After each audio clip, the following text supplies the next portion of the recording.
So அனைவருக்கும் வணக்கம். நமது ஆரம்ப வகுப்பை நாம் தொடர்வோம். ஸோ தாய் மாதம் 17ஆம் தேதி நாம் ஆரம்பித்தோம் இந்த புதிய ஆரம்ப வகுப்புகள். இன்று 21 வகுப்பு, 21வது வகுப்பு. ஸோ இந்த வகுப்போடு நமது அடிப்படை சாயோகா தியான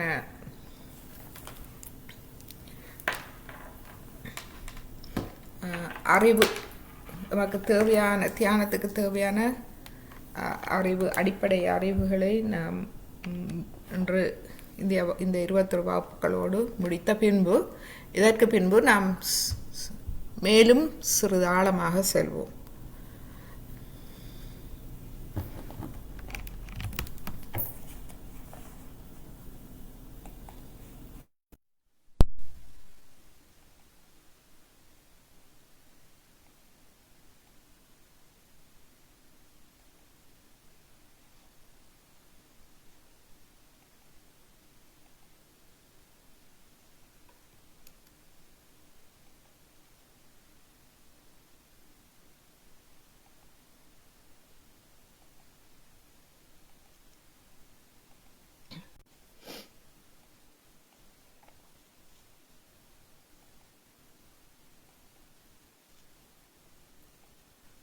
ஸோ உங்களுடைய தினசரி தியானம் உங்களுக்கு எவ்வாறு வேலை செய்கின்றது என்பதை நமக்கு எழுதி நீங்கள் அனுப்பலாம், அல்லது நீங்கள் எங்களுடைய இந்த வகுப்பின் முடிவிலும் நீங்கள் எங்களோடு அதை கலந்துரையாடலாம்.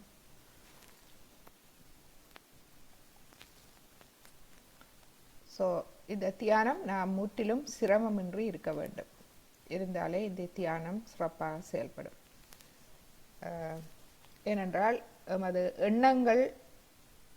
எண்ணங்களால் எமது மனது மிகவும்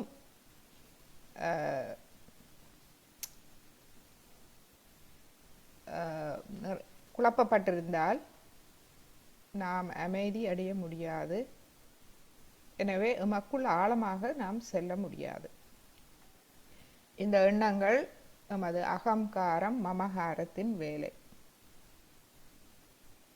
எனவே நாம் மனதுக்கு அப்பால் எமது கவனத்தை தலை உச்சி குலுக்கி கொண்டு சென்று ஆத்மாவிடம் அமைதி அடைய வேண்டும்.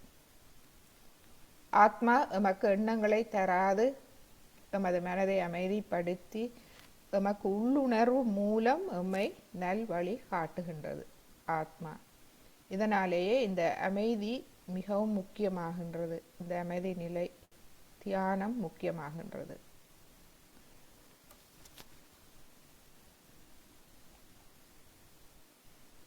ஸோ இவை அனைத்தும் எமக்குள் இந்த சூட்ச்ம சரீரத்தில் இந்த எமக்கு தேவையான இந்த தியான சக்தி, யோக சக்தி, ஞானம், எமக்கு அறிவை தரும் சக்தி அனைத்தும் எமக்குள்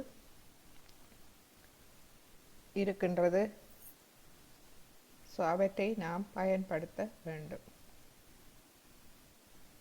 எனவே எமது மனதில் எதிர்வினை புரியாது, நாம் அமைதியாக இருக்க வேண்டும். எதையும் நாம் கவனிக்கும் அந்த பொறுமையோடு கவனிக்கும் திறன் நமக்கு வேண்டும். எடுத்தவுடன் நாம் எதிர்வினை புரியக்கூடாது. பொறுமையாக எதையும் நிதானமாக கவனிக்கும் திறன் நமக்கு அவசியம். இதுவே சாட்சி பாவ நிலையாகும்.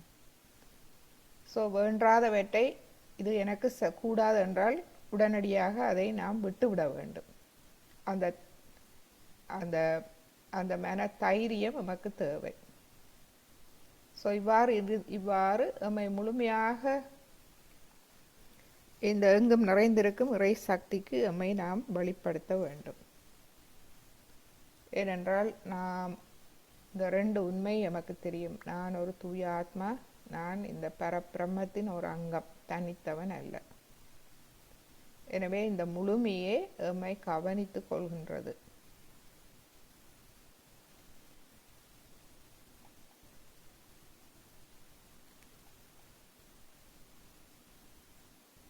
ஸோ எமது சூட்சும சரீரம் எமது சூட்சும சரீரம் 3 நாடிகள் 7 சக்தி மையங்களை கொண்டது.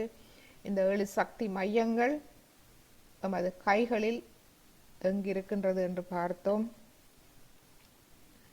அதேபோல் தலையில் எங்கிருக்கின்றது என்று நமக்கு தெரியும். இந்த 7 சக்தி மையங்களின் பீடங்கள் எமது தலையில். இதன் மூலமாக எமது இந்த சக்தி மையங்களை நாம் உணர்ந்து கொள்ளலாம். காலை மாலை தியானம் எமது நாடிகளை நாம் சமநிலைப்படுத்த வேண்டும். உப்பு நீர் சுத்திகரிப்பு, மாலையில் உப்பு நீர் சுத்திகரிப்பு எம்மை மிக ஒரு ஆழமான அமைதிக்கு எடுத்து செல்லும். எமது நாடிகளை சமநிலைப்படுத்தி மனதை சமநிலைப்படுத்தி ஒரு அமைதி நிலைக்கு எம்மை எடுத்து செல்லும். ஸோ இதுவே எமது சாய யோகாவின் ஆரோக்கிய குறிப்புகள். உப்பு நீர் சுத்திகரிப்பு, மற்றது இடது நாடி பிரச்சனைக்கு மெழுகுவர்த்தி, மற்றும் வலது நாடி பிரச்சனை நாம் வேலைக்கு போய் களைத்து வரும்போது அந்த நமது கல்லீரல் வெப்பமாக இருக்கும். எனவே அதை தணித்து எமது மனதை சிறிது அமைதிப்படுத்துவதற்கு எமது வலது பக்க மேல் வயிற்று பகுதி கல்லீரல் இருக்கும் இடத்தில் ஒரு 5 அல்லது 10 நிமிடங்கள் ஐஸ் பொதி வைத்து எமது உடல் வெப்பநிலையை நாம் தணித்து கொள்ளும் போது எமது மனம் ஆறுதல் அடைகின்றது, கவனம் அமைதி அடைகின்றது. மற்றும் எமது எண்ணெய் தேய்த்தல், அதாவது எந்த ஒரு சக்கரங்களில் பிரச்சனைகள் இருந்தாலும் கை விரல்களில் உள்ள சக்கரங்களின் இடங்களுக்கோ அல்லது தலையில் உள்ள சக்கரங்களின் பீடங்களுக்கோ நாம் சிறிது எண்ணெய் போட்டு மசாஜ் செய்து கொள்வது எமது நரம்புகளை தளர்வடைய செய்து எம்மை ஆறுதல் அடைய செய்யும். ஸோ இது சில ஆரோக்கிய குறிப்புகள். மற்றும் எமது சக்கரங்களை சக்தி மையங்களை வளம்படுத்துவதற்கு நாம் உறுதிமொழிகள் பிரார்த்தனைகள் மூலம் எமது கவனத்தை நாம் அந்த சக்தி மையங்களில் கொண்டு வர வேண்டும். எமது கவனத்தை அங்கு கொண்டு வந்து அந்த உறுதிமொழிகள் பிரார்த்தனைகளை நாம் சொல்லும்போது அந்தந்த சக்தி மையங்கள் வளம் அடைகின்றது.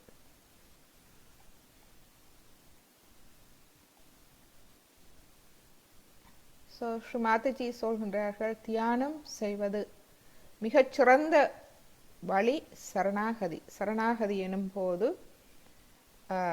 எமது அகங்காரம் மமகாரத்தின் அமைதிக்கு கொண்டு வந்து எமது கவனத்தை எமது மனதுக்கு அப்பால் எமது ஆத்மாவிற்கு கொண்டு செல்வது.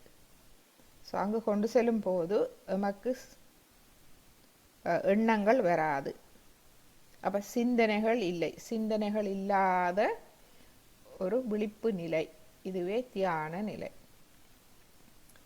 ஸோ சரணாகதி என்னும் போது வேண்டாதவை அழிவுகாரமானவை அனைத்தையும் விடுத்து மனதில் எந்த எதிர்வினையும் புரியாது ஆத்மாவிடம் சரணாகதி அடைதல். ஏனென்றால் ஆத்மாவே எமக்கு ஒரு அமைதியான வழிகாட்டலை எமக்கு தரும். ஸோ இது மிக இலகுவானது. ஆனால் இந்த இலகுவாக தியான நிலைக்கு நாம் சில நேரங்களில் செல்ல முடியாது இருக்கும். மனம் குழம்பி இருந்தால் அந்த மாதிரியான நேரங்களில் சில நேரங்களில் நமக்கு சில சுத்திகரிப்புகள் தேவைப்படுகின்றது. ஸோ அதை இன்று பார்ப்போம். ஸோ அது கவனத்தை தலை உச்சி குழிக்கு கொண்டு செல்லுவோம். தலை உச்சி குழியில் பிரம்மராந்திரம், அதுக்கு கீழ் இருக்கும் இடமே அது இருதயத்தின் பீடம். அந்த இருதய பீடத்தில் நாம் கவனத்தை கொண்டு போகும்போது எமது கவனம் எமது ஆத்மாவிடம் செல்கின்றது. இடது இருதயத்தில் இருக்கும் ஆத்மாவிடம். ஸோ ஆத்மா ஒளியூட்டப்படும் போது அந்த நரம்புகள் தளர்வடைந்து விரிவடைய ஆரம்பிக்கின்றது. விரிவடைந்து எமது கவனத்தை உள்முகமாக நாம் கொண்டு செல்லலாம். கீழே உள்முகமாக எமது சஹஸ்ராரத்துக்கு கொண்டு செல்வோம். சஹஸ்ராரத்திலும் 1000 நரம்புகள் முடிவடைகின்றது இந்த இடம். ஸோ சிறிது அவதானிப்போம் இந்த இடத்தை. பொறுமையோடு, அமைதியோடு, சாட்சிபாவ நிலையில், எந்த எதிர்வினை புரியாது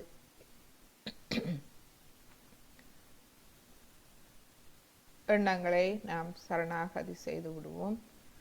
எண்ணங்களை மன்னித்து விடுவோம். எமது அகங்காரம் மமகாரத்தால் வரும் எண்ணங்களை மன்னித்து பொறுமையோடு எமது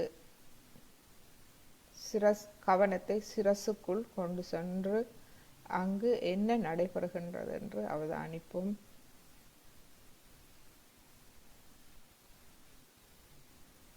சுழுமுனை நாடி தலை உச்சியிலிருந்து முழந்தண்டு அடிப்பாகம் வரை செல்கின்றது. அந்த நாடியை கவனிப்போம். உள்முகமாக நன்றாக மூச்சை உள்ளிழுத்து அது முள்ளந்தண்டு அடிப்பாகம் வரை கொண்டு சென்று மெதுவாக வெளிவிடுவோம்.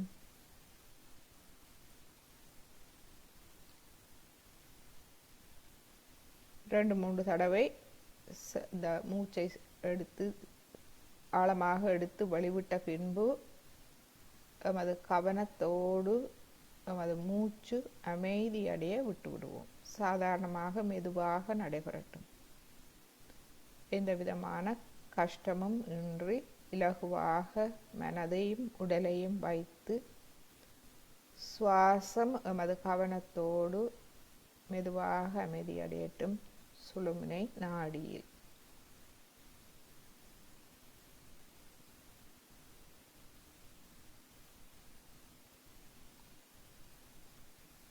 எந்தவித சிரமமுமின்றி நாம் அமைதியோடு கவனித்து கொள்ளுவோம். இப்பொழுது நமது இரு கைகளையும் கவனிப்போம். அந்த விரல் நுனிகள், உள்ளம் கை,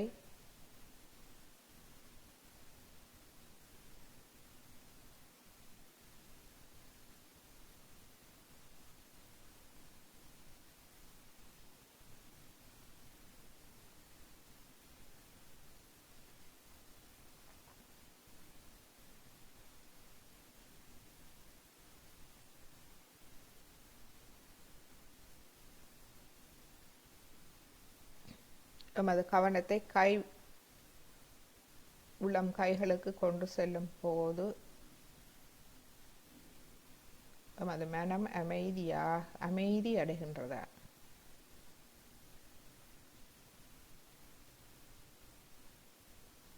எமது சிரசில் ஒரு தளர்வு ஏற்படுகின்றதா?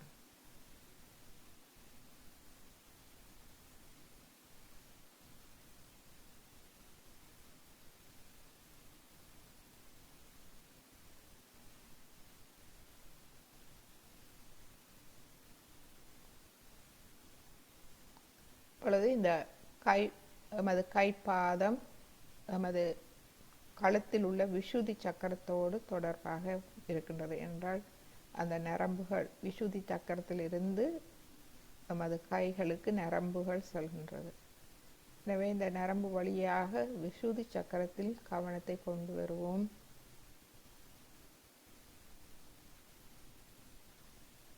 விசுதி சக்கரம் நமக்கு தெரியும், தொடர்பை தருவது, கம்யூனிகேஷன். இந்த இறை சக்தியோடு நாம் தொடர்பு கொள்கின்றோம், மற்றவர்களோடு தொடர்பு கொள்கின்றோம். இந்த இறை சக்தியோடான தொடர்பு என்ன? எவ்வாறு இறை சக்தியை உணர்வது?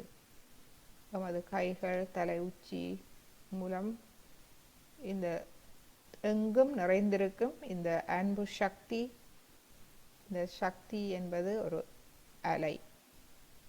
இந்த அன்பு சக்தியின் அலையை நாம் குளிர்ந்த மெல்லிய காற்றாக நமது கைகளில் நாம் உணரலாம். கைகள், தலை உச்சி. அதற்கு நமது விசுதி சக்கரம் பலமாக இருந்தால் நாம் தடையின்றி இதை உணரக்கூடியதாக இருக்கும். சிறிது எமது விசூதி சக்கரத்தை கவனிப்போம்.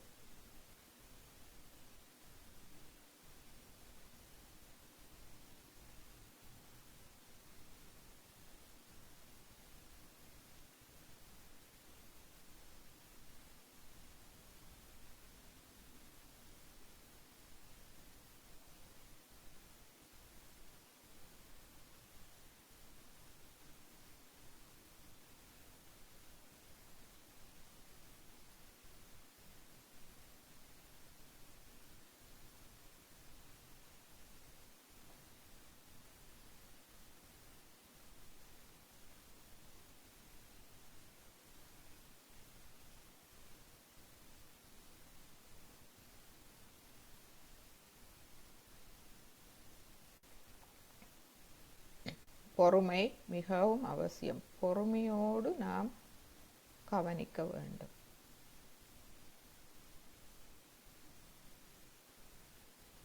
நாம் கேட்போம், ஸ்ரீ மாதாஜி எனக்கு அந்த எண்ணங்கள் இல்லாத அந்த அமைதி நிலையை தாருங்கள், அந்த ஆத்ம நிலை, தியான நிலை. எண்ணங்கள் எதுவானாலும் நாம் சொல்லுவோம், நான் மன்னிக்கின்றேன், எனது எண்ணங்களை நான் மன்னிக்கின்றேன்.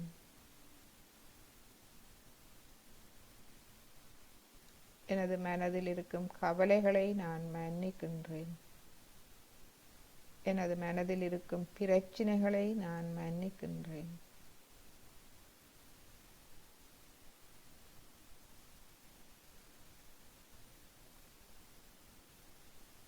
ஸ்ரீ மாதாஜி, உங்கள் அருளால் நான் ஒரு தூய ஆத்மா. இந்த எண்ணங்களோ பிரச்சனைகளோ அல்ல, நான் ஒரு தூய ஆத்மா. ஆத்மாவின் வழிகாட்டல் படியே நான் நடக்க விரும்புகின்றேன். அந்த ஆத்மாவின் உள்ளுணர்வை நான் உணரச் செய்யுங்கள் தாயே.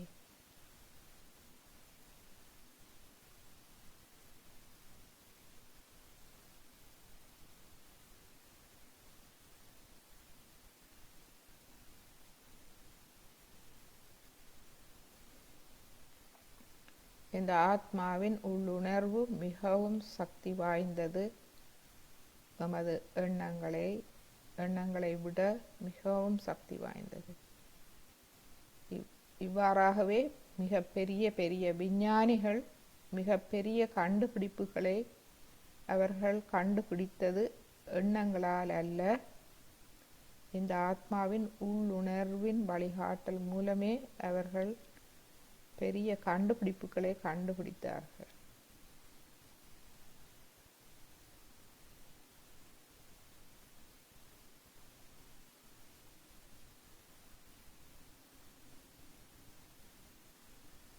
எனவே எமது சிறு சிறு பிரச்சனைகள், கவலைகள், அவற்றுக்கான தீர்வு எமது எண்ணங்களில் அல்ல. நாம் சிந்தித்து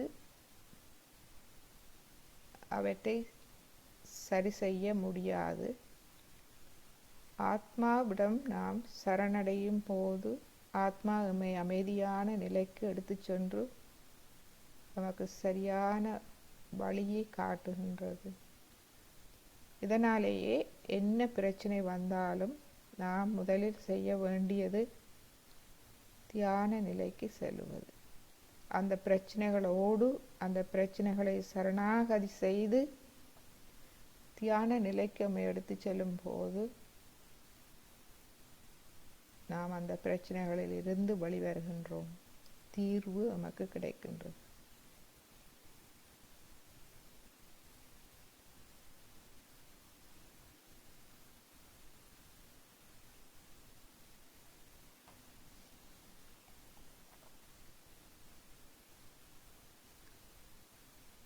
இப்பொழுது நாம் குண்டலினி அணை எழுப்பி கவசம் இட்டுக் கொள்வோம்.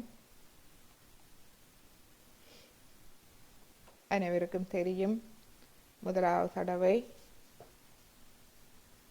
மெதுவாக கீழே இருந்து கொண்டு போவோம். ஆறுதலாக நீங்கள் செய்யலாம். சுவாதி மூலாதார சக்கரத்துக்கு முன்னால் நீங்கள் கொஞ்ச நேரம் மூலாதார சக்கரத்தை உணரும் வரை கைகளை சுற்றி, பிறகு சுவாதிஷ்டானம், நாபி, பவசாகரம், இருதயம், விஷுதி, ஆக்யா, சஹஸ்ரார. அங்கு ஒரு முடிச்சு போட்டுக்கொள்வோம். கைகளை மெதுவாக கீழே கொண்டு வருவோம். இங்கு கவனம் முக்கியம். அமைதியாக சாட்சி பாவ நிலையில் கவனிக்க வேண்டும். மூலாதாரம், சுவாதிஷ்டானம், நாபி, பவசாகரம், இருதயம், விஷுதி, ஆக்யா, சஹஸ்ரார. மீண்டும் ஒரு முடிச்சு போட்டுக்கொள்வோம். கைகளை மெதுவாக கீழே கொண்டு வருவோம். மூன்றாவது முறை மூலாதாரம், சுவாதிஷ்டானம், நாபி, பவசாகரம், இருதயம், விஷுதி, ஆக்யா, சஹஸ்ரார. நன்றாக முடியுமானவரை கைகளை நன்றாக மேலே உயர்த்தி 3 முடித்துக்கள் போட்டுக்கொள்வோம். 1, 2, 3. 10 விரல்களையும் ஆகாயத்தை நோக்கி வைப்போம். இந்த நிலை எமது இருதயத்தை நாம் முழுமையாக திறக்கின்றோம். கைகளை ஆகாயத்தை நோக்கி வைக்கின்றோம். இது ஒரு சரணாகதி நிலை. சரணாகதி என்றால் நாம் எண்ணங்களை சரணடைத்து விட்டோம். மனதில் எண்ணங்கள் இல்லை, அமைதியான நிலை. எமது கவனம் ஆத்மாவில்.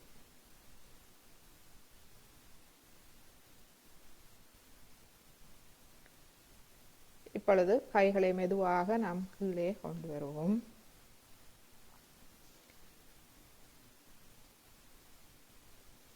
கைகளை அவதானியுங்கள். இந்த குளிர்ந்த நுண் அதிர்வுகளை உணர முடிகின்றதா கைகளில்?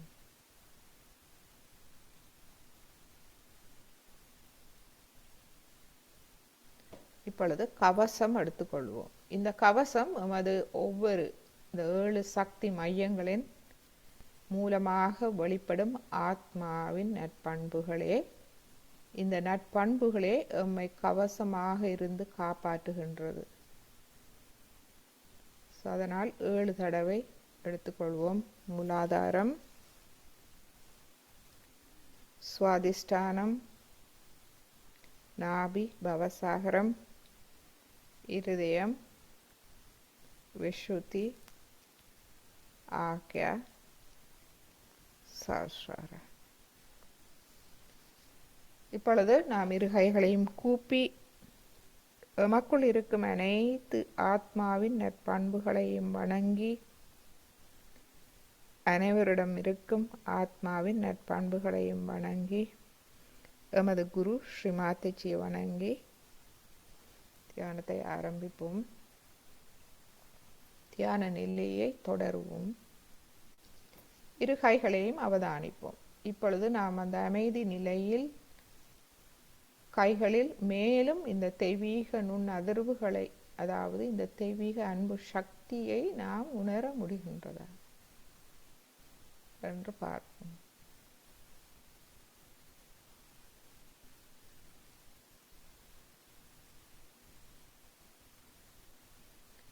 இந்த மனதில் எண்ணங்கள் இல்லாது அந்த அமைதியான ஆத்ம நிலைக்கு செல்லும் போது நீங்கள் இந்த தெய்வீக சக்தியை உணர ஆரம்பிப்பீர்கள்.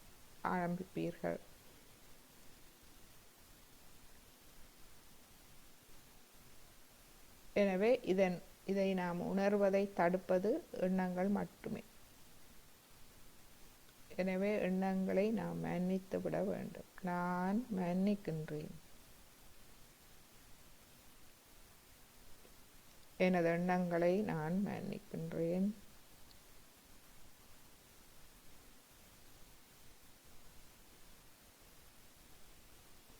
இந்த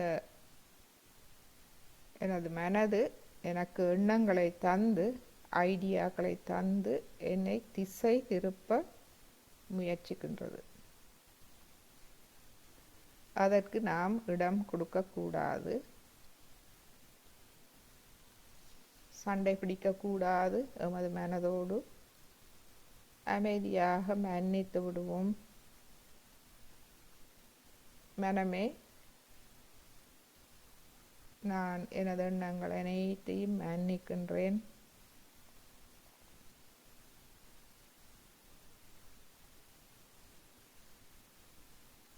கவனத்தை தலை உச்சிக்கு ஆத்மாவிடம் கொண்டு செல்வோம். அமைதியாக கவனிப்போம்.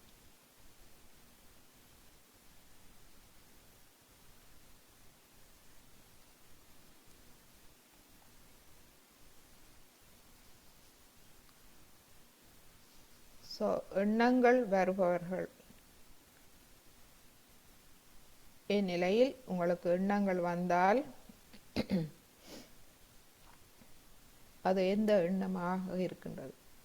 கடந்த கால வாழ்வில் இருந்து வருகின்றதா, அல்லது எதிர்காலத்தை பற்றிய திட்டங்கள், திட்டமிடல், எதிர்கால வாழ்வை பற்றிய கவலைகளில் இருந்து வருகின்றதா,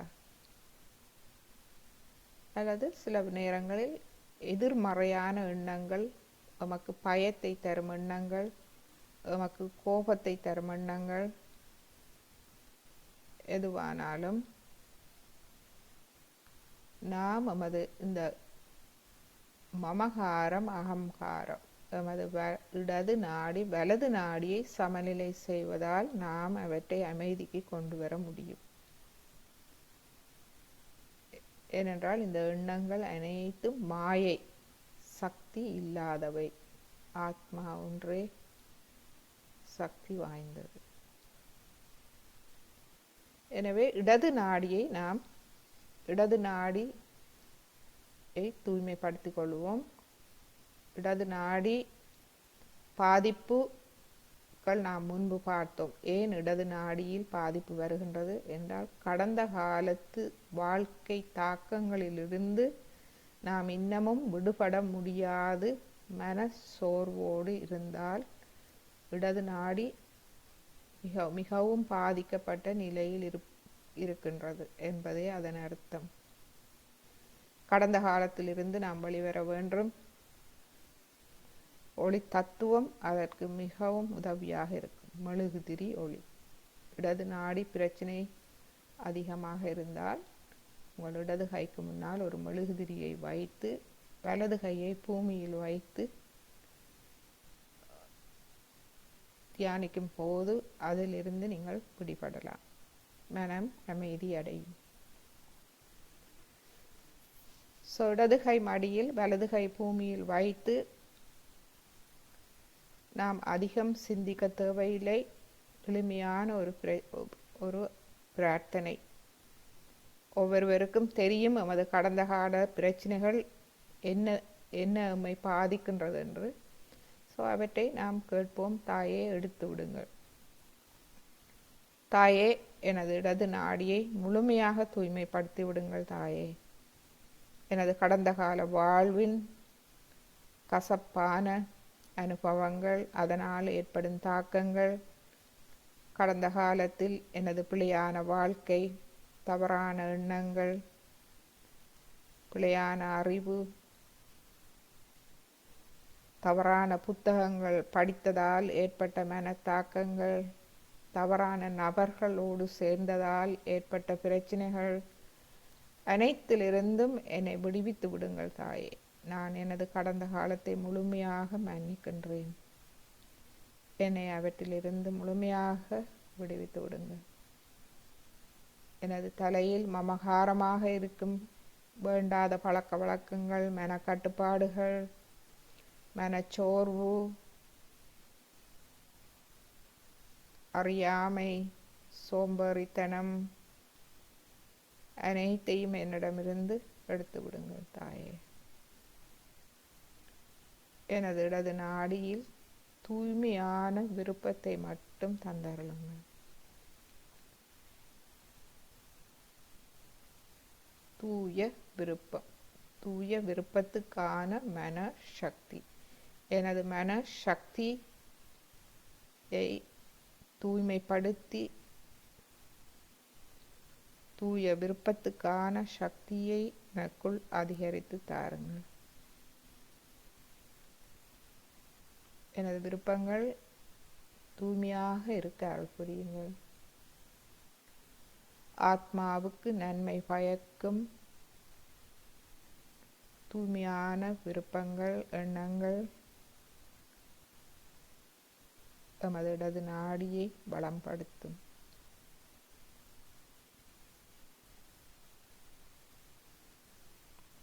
சிறிது கவனிப்போம் எமது இடது கையை, வலது கையையும் சிறிது கவனிப்போம். பூமியை நோக்கி செல்கின்றது.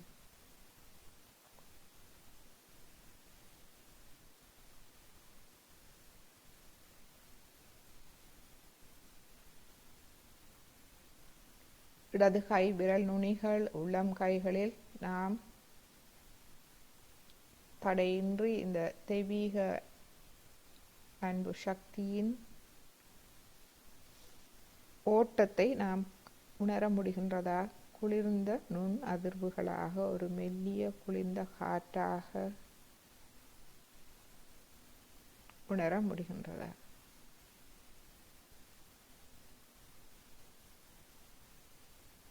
இல்லாவிட்டால் நாம் பிரார்த்திப்போம்.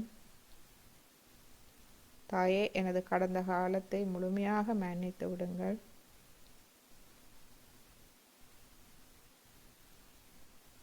எனது ஆத்மாவை முழுமையாக ஒளியூட்டி தாருங்கள்.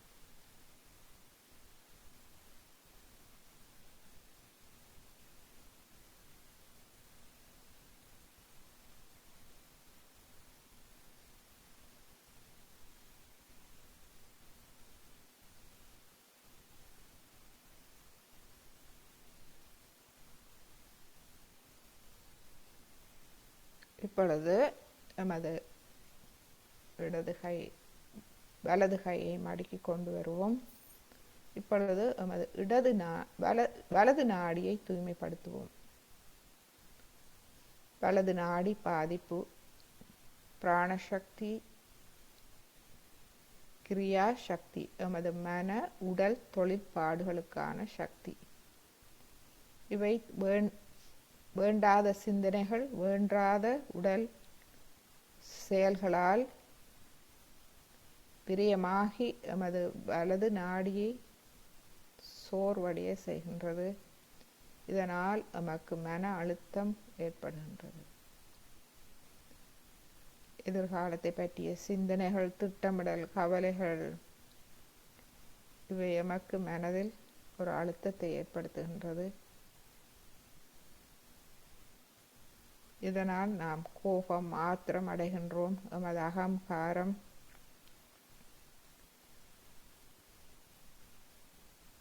பிரச்சனையாகின்றது.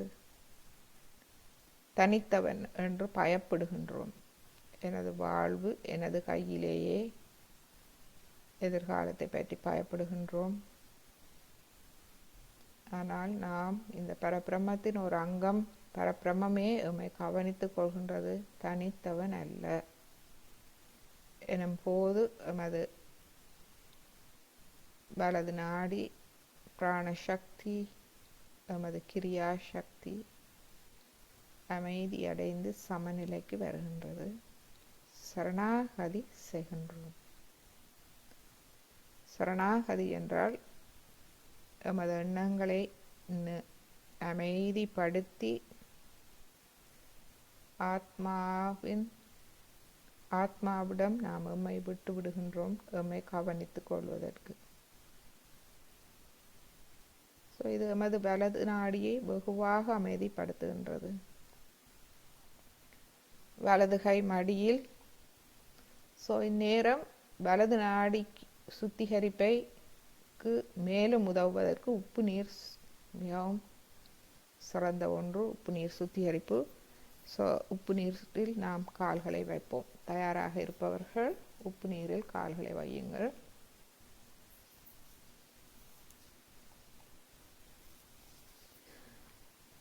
மிகவும் களைப்பாக இருப்பவர்கள் அல்லது மாலை நேரம் வீட்டுக்கு வீட்டுக்கு வரும்போது சில நேரங்கள் வேலை தளத்தில் சில பிரச்சனைகள், சிலரோடு பிரச்சனைகள் இருக்கலாம், மனதில் ஒரு ஆத்திரம், கோபம் இருக்கலாம்.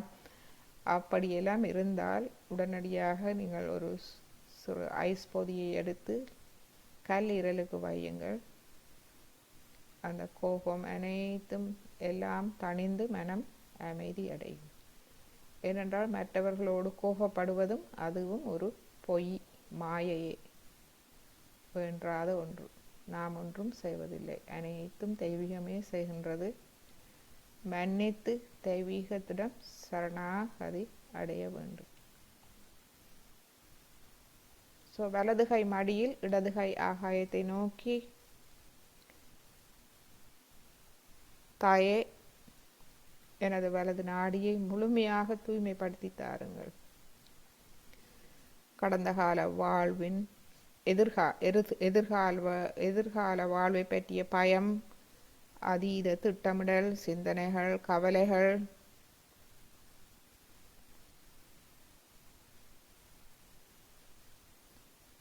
இவற்றை என்னிடமிருந்து முழுமையாக எடுத்து விடுங்கள்.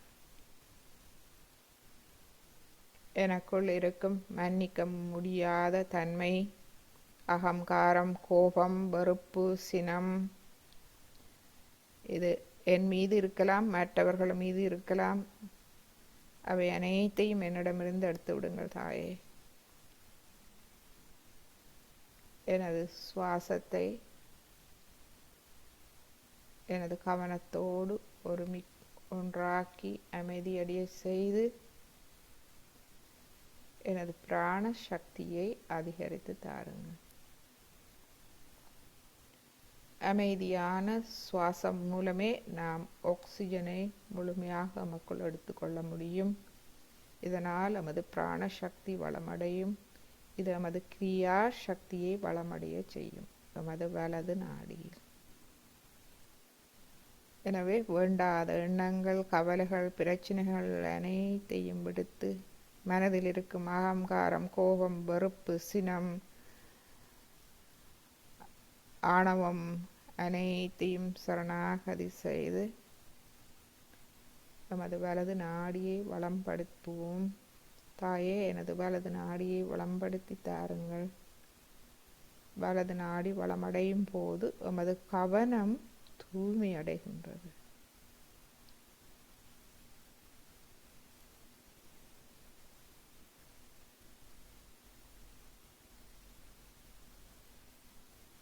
நமது கல்லீரல் அமைதி அடைகின்றது.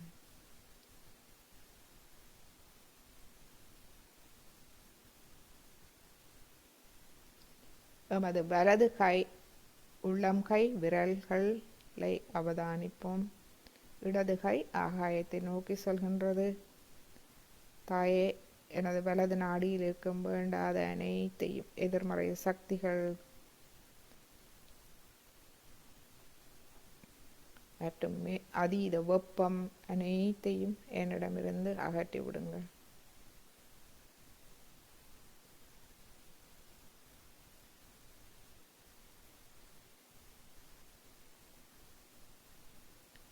நான் தனித்தவன் அல்ல. நான் இந்த பரபிரம்மத்தின் ஒரு அங்கம் ஆவேன். நான் ஒன்றும் செய்வதில்லை. இந்த பரபிரம்மே என்னை கவனித்துக் கொள்கின்றது. அதனோடு ஒன்றாகும் போது அங்கு அமைதி, ஒருங்கிணைப்பு ஏற்படுகின்றது.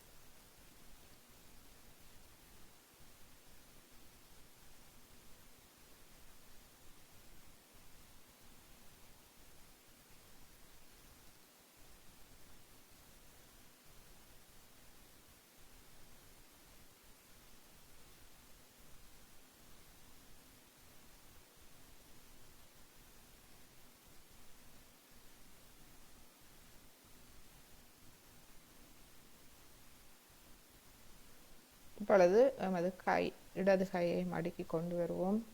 ஒரு சிறிது நேரம் எமது இடது கையை எமது கல்லீரலில் வைப்போம்.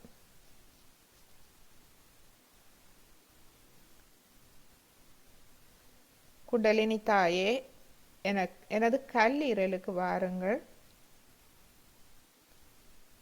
கல்லீரலில் தங்கள் வருகையை நான் உணரச் செய்யுங்கள். குண்டலினி தாயை நீங்கள் கல்லீரலுக்கு வருமாறு கேட்கும் போது என்னை அவர் உங்களுடைய சொந்த தாய் கல்லீரலுக்கு உடனடியாக வருவார்.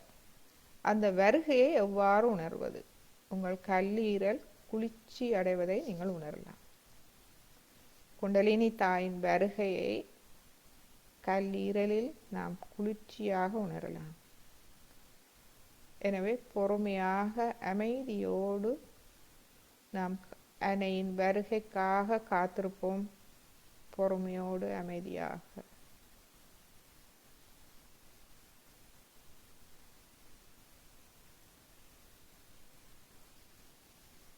தாயே, எனது கல்லீரலுக்கு வந்து எனது கல்லீரலின் ஒவ்வொரு கலத்தையும் தங்கள் அன்பு சக்தியால் நிரப்பி விடுங்கள்.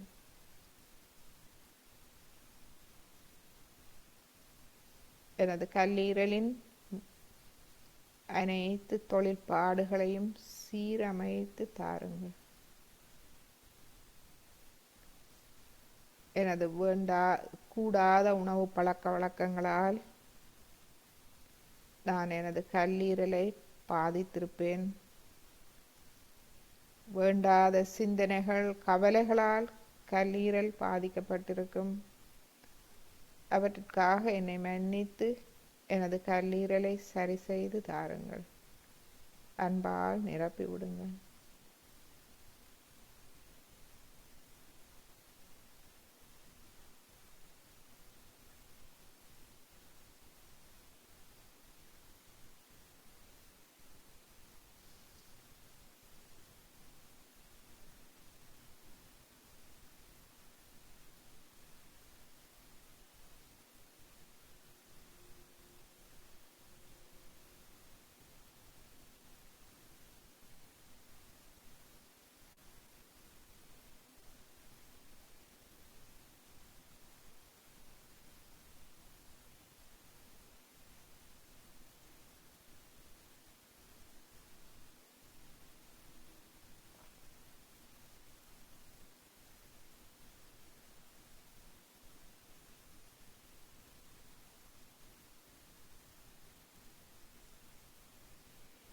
இப்பொழுது எமது இடது கையை மடக்கி கொண்டு வருவோம்.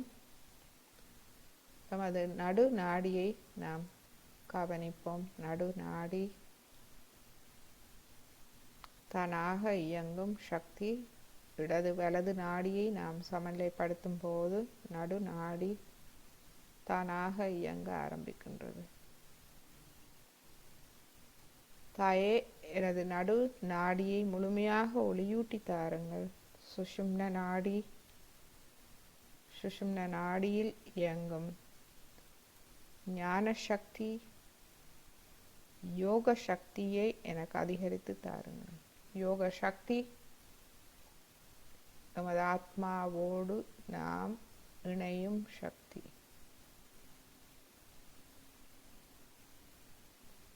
நமது எண்ணங்கள், பிரச்சனைகளில் இருந்து நாம் அவற்றை மன்னித்து நமது மனதுக்கு அப்பால் எம்மை எடுத்து செல்லும் சக்தி. இதை எமது வில் பவர், மன உறுதி, குண்டலினி சக்தி.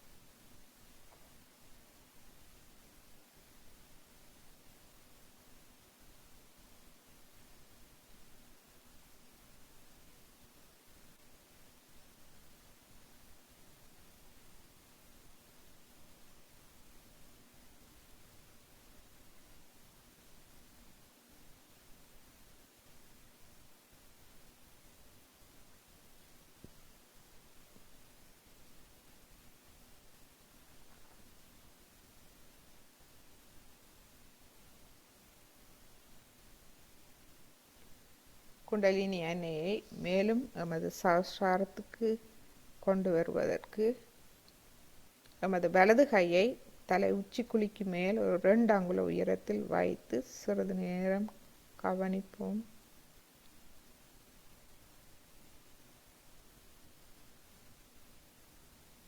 குண்டலின் தாயே, எனது சஹஸ்ராரத்துக்கு வந்து அருளுங்கள். என்னை தியான நிலைக்கு எடுத்து செல்லுங்கள்.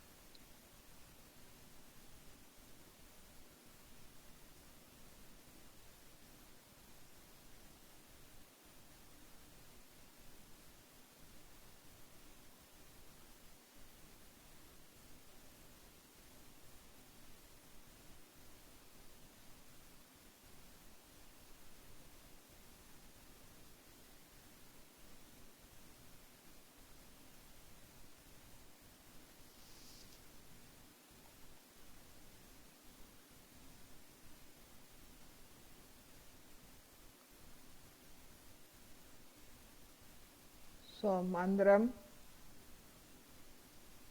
என்பது எமது ஆத்மாவில் இருந்து வரும் வார்த்தைகள்.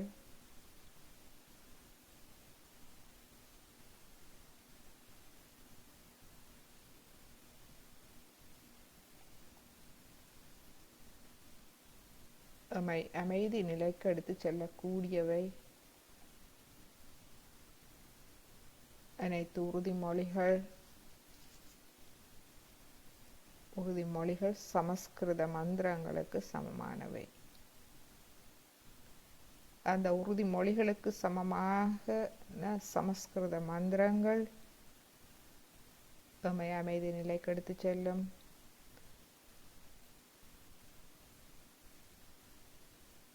அவதாரங்கள், புனிதர்களால் எமக்கு தரப்பட்ட ஸ்லோகங்கள், பாடல்கள், இசைகள் எம்மை தியான நிலைக்கு எடுத்து செல்லும். மற்றும் ஸ்ரீ மாதாஜியின் அருள் உரைகள் எம்மை தியான நிலைக்கு எடுத்து செல்லும்.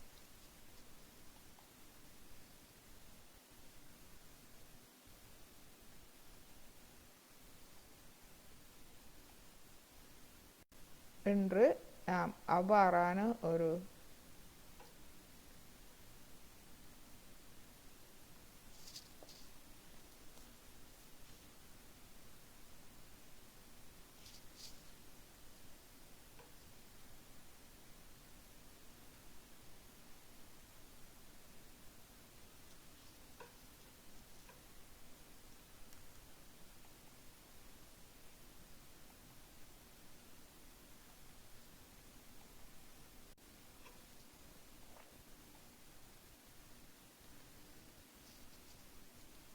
இன்று நாம் எமது சூட்சும சரீரத்தில் 21 சக்தி மையங்கள் இருக்கின்றது. பிரதானமாக 7 சக்தி மையங்கள். இந்த 7 சக்தி மையங்களும் ஒவ்வொரு மையங்களிலும் 3 நாடிகள் வழியாக இடது, நடு, வலது, அப்போ 3 இருக்கின்றது. 7 7 × 3 வந்து 21 சக்தி மையங்கள் இருக்கின்றது. இந்த 21 சக்தி மையங்களும் ஆத்மாவின் ஆளுமைகளை எமக்குள் வெளிப்படுத்த, ஒளியூட்டி வெளிப்படுத்த உதவுகின்றது. அவற்றிற்கான உறுதிமொழிகளை இன்று பார்ப்போம். இனி வரும் வகுப்புகளில் அவற்றிற்கான சமஸ்கிருத மந்திரங்கள், ஸ்லோகங்கள், பாடல்கள், இசைகள், மேலும் ஆழமான ஸ்ரீ மாதாஜியின் அருளுரைகளை நாம் கேட்டு எமது அடுத்த கட்ட தியானத்த நிலையை நாம் ஆரம்பிப்போம். இன்று நாம் எமது முழு இடா நாடிக்கும் உள்ள உறுதிமொழி நாம் ஸ்ரீ மாதாஜியிடம் கேட்கலாம் அல்லது எமது குண்டலினி தாயிடம் கேட்கலாம். எமக்குள் இருக்கும் குண்டலினி தாய் சக்தி தெய்வீகத்தை நன்று அடையாளம் காணக்கூடியவர். நாம் ஸ்ரீ மாதாஜியிடம் கேட்கும் போது ஒரு உண்மையான குருவை எமது குண்டலினி தாய் அடையாளம் கண்டுகொள்வார். எனவே அனைத்து பிரார்த்தனைகளும் குண்டலினி தாய் கேட்டுக்கொள்வார். உண்மையான பிரார்த்தனைகள், புனிதர்கள், அவதாரங்கள் சொல்லும் அந்த உண்மையானவை அனைத்தும் நமது குண்டலினி தாயால் நன்றாக உணரக்கூடிய ஒன்று. எனவே நாம் இங்கு முழு நாடிக்காகவும் பிரார்த்திப்போம். ஸ்ரீ மாதாஜி, உங்கள் அருளால் நான் தூய ஆத்மாவின் கவனத்தை செலுத்தும் அதிர்ஷ்டத்தை பெற்றிருக்கின்றேன். அதுவே எமது இடது நாடியை முழுமையாக தூய்மைப்படுத்த வல்லது. ஏனென்றால் இடது நாடி எமது கடந்த கால வாழ்வால் பாதிப்படைந்திருப்பது மன சோர்வுக்கு, மன நோய்க்கு எம்மை உள்ளாக்குவது. அதிலிருந்து விடுபட ஒரே வழி ஸ்ரீ மாதாஜி, அதாவது எமது குரு எமக்கு ஆத்ம விழிப்புணர்வை தந்து எமக்கு ஆத்மாவின் உண்மையை எமக்கு தந்தருளினார். எனவே இந்த உறுதிமொழியை நாம் சொல்லுவோம். ஸ்ரீ மாதாஜி, உங்கள் அருளால் நான் தூய ஆத்மாவின் மேல் கவனத்தை செலுத்தும் அதிர்ஷ்டத்தை பெற்றிருக்கின்றேன்.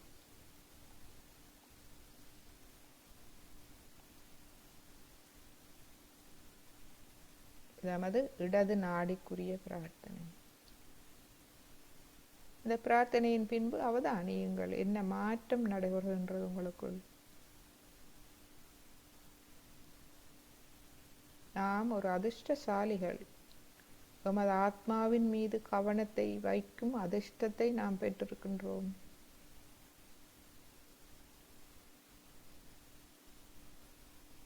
கடந்த காலம் முடிந்த ஒன்று.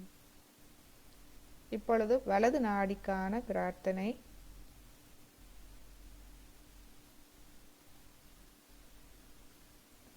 ஸ்ரீ மாதாஜி, நீங்களே தூய ஆத்மா.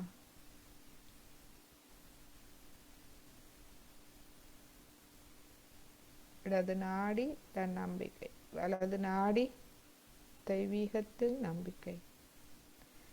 தெய்வீகத்தில் நம்பிக்கை அவசியம். எமது அவதாரங்கள், புனிதர்கள், நல் மனிதர்கள், ஆத்ம விழிப்புணர்வு பெற்ற ஆத்மாக்கள், சயோகிகள் அனைவரும் தூய ஆத்மாக்கள். அவர்களை நாம் இனம் கண்டு கொள்ள வேண்டும். எனவே எமது வலது நாடியில் நாம் சொல்வோம், ஸ்ரீ மாதாஜி, நீங்களே தூய ஆத்மா. ஒரு தூய ஆத்மாவாலேயே நமக்குள் இருக்கும் தூய ஆத்மாவை காட்ட முடியும். இந்த உறுதிமொழியின் பின் அவதானியுங்கள். இந்த நுண் அதிர்வுகளின் அதிகரிப்பை அவதானியுங்கள்.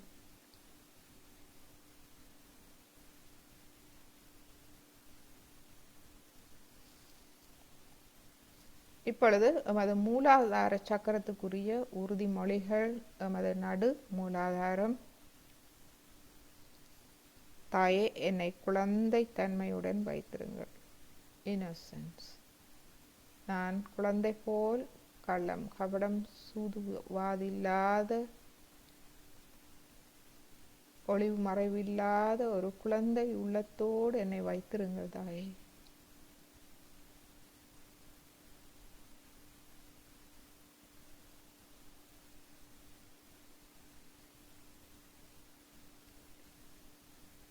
இடது மூலாதாரம் தன் நம்பிக்கை. உங்கள் அருளால் நான் கள்ளம் கபடம் சூதுவாதில்லாது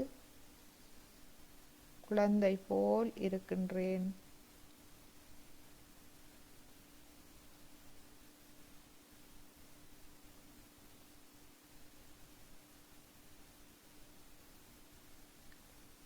வலது மூலாதாரம் இறை நம்பிக்கை, தெய்வீகத்தில் நம்பிக்கை. தாயே, நீங்களே தீய மற்றும் எதிர்மறை சக்திகளை அழிப்பவர்.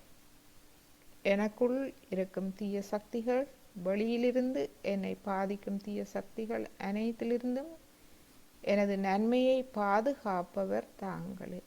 தாங்களே அவற்றை அழித்து எனது நன்மையை பாதுகாப்பவர்.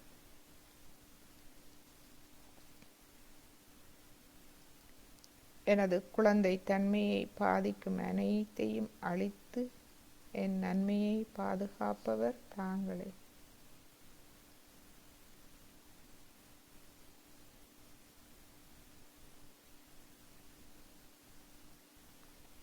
இப்பொழுது எமது சுவாதிஸ்தான சக்கரத்துக்கு கவனத்தை வைப்போம். தலை உச்சிக்குழியில் இருந்து கொண்டு சுழுமுனை நாடி வழியாக சுவாதிஸ்தான சக்கரத்தை கவனிப்போம். நடு சுவாதிஸ்தான சக்கரத்தில் பிரார்த்திப்போம். தாயே, எனக்கு உண்மையான விருப்பத்தையும் ஆக்கப்பூர்வமான தெய்வீக ஞானத்தையும் தாருங்கள்.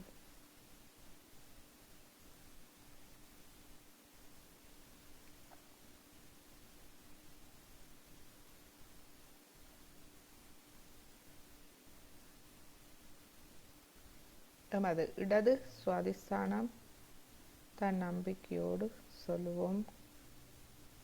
தாயே, உங்கள் அருளால் நான் கடவுளிடமிருந்து வரக்கூடிய தூய அறிவாக இருக்கின்றேன்.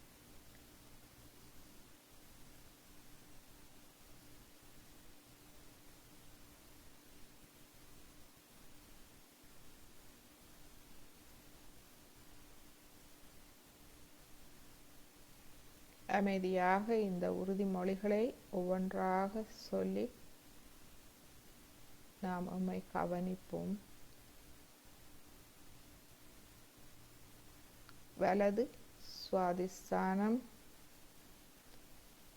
தெய்வீக நம்பிக்கை. நான் எதுவும் செய்வதில்லை, அனைத்தும் தெய்வீகமே செய்கின்றது. நான் ஒன்றும் செய்வதில்லை. நான் இன்றைக்கு நாம் சொல்லுவது எமது அகங்காரம், மமகாரம். அவை ஒன்றும் செய்வதில்லை, தெய்வீகமே அனைத்தையும் செய்கின்றது.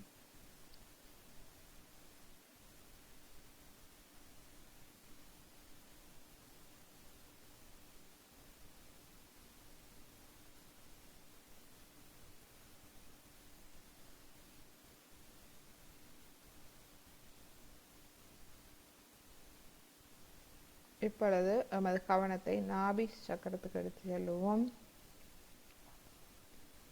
நடு நாபி கவனத்தை தலை உச்சிக்குழியில் இருந்து கொண்டு சுழுமுனை நாடி வழியாக நாபி வயிற்று பகுதி, எமது தொப்புள் பகுதி, நாபி சக்கரம்.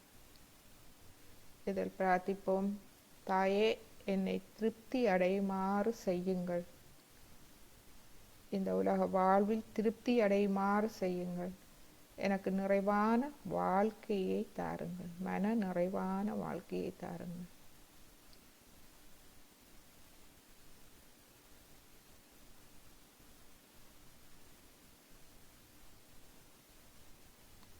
அது இடது நாபி தன் நம்பிக்கை. தாயே, உங்கள் அருளால் நான் மன சாந்தியுடனும் பெருந்தன்மையுடனும் தாராள மனதோடும் இருக்கின்றேன்.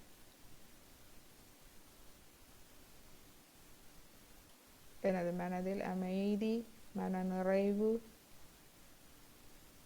தாராள மனம் தோடு இருக்கின்றேன்.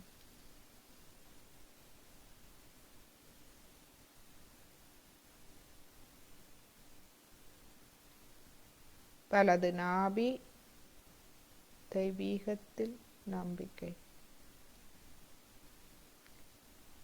எனக்குள் உள்ள கண்ணியம் நீங்களே. தெய்வீகமே எனக்குள் இருக்கும் கண்ணியமாகும்.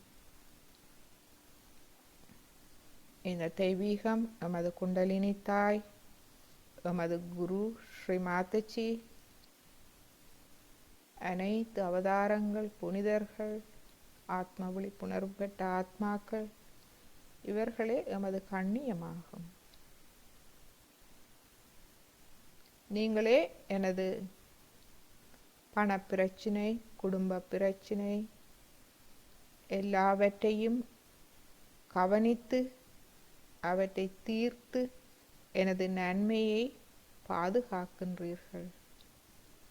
இறை நம்பிக்கை, தெய்வீக நம்பிக்கை.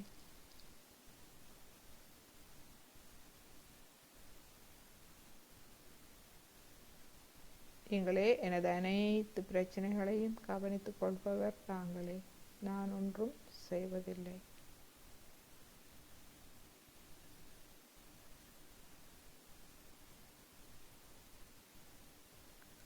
நீங்களே எனக்குள் இருக்கும் கண்ணியமாவீர்கள். நான் தங்களின் ஒரு பாகமாவேன்.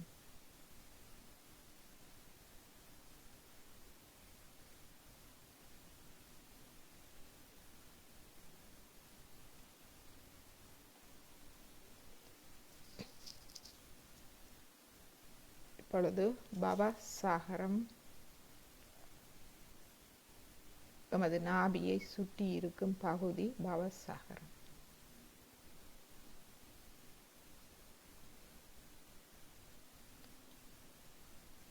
நடு பவசாகரத்தில் தியானிப்போம். தாயே, நானே எனக்கு குருவாக இருக்கும் திறனையும் அறிவையும் எனக்கு தந்தருளுங்கள். தாயே, நானே எனக்கு குருவாக இருக்கும் திறனையும் அறிவையும் எனக்கு தந்தருளுங்கள்.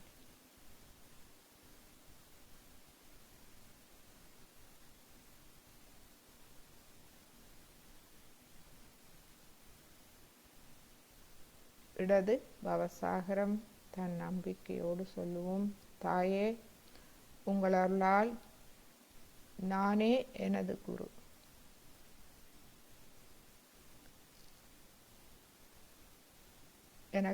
நானே எனக்கு குருவாக இருக்கும் திறனையும் அறிவையும் நான் தங்களிடம் பெற்றுக்கொண்டேன்.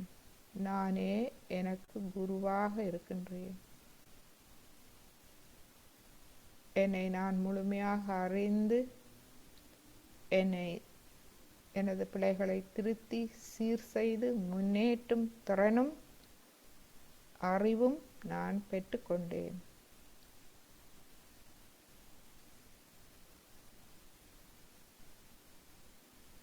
வலது பவசாகரம்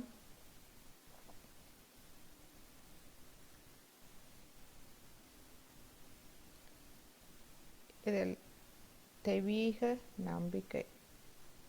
தெய்வீகமே எனக்கு குருவாக இருந்து இவை அனைத்தையும் தந்தது. அந்த தெய்வீக அன்னை ஸ்ரீ மாதாஜி எமக்கு ஆத்ம விழிப்புணர்வை தந்து எமது ஆத்மாவே எமது குருவாக எமக்கு இருக்க செய்து எம்மை வழி நடத்துபவர். அனைத்து தெய்வீகம் அவதாரங்கள், புனிதர்கள், ஆத்ம விழிப்புணர்வு பெற்ற ஆத்மாக்கள் அனைவரையும் நாம் உணரச் செய்து எமக்கு குருவாக எம்மை வழிகாட்டியவர் ஸ்ரீ மாதாஜி. தங்களை நான் எனது குருவாக பெற்றது எனது அதிர்ஷ்டம். நீங்களே எனது தெய்வீக தாயும் தெய்வீக குருவும் ஆவீர்கள். நீங்களே எனது ஆத்மாவை எனது குருவாக இருக்கும் நிலைக்கு உயர்த்தியவர். தலை வணங்குகின்றேன் தாயே.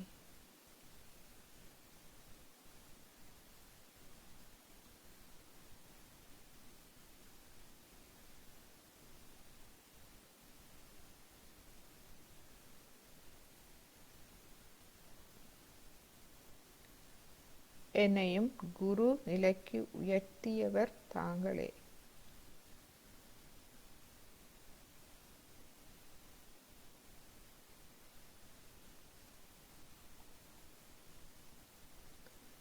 இப்பொழுது எமது கவனத்தை இருதய சக்கரத்துக்கு கொண்டு வருவோம்.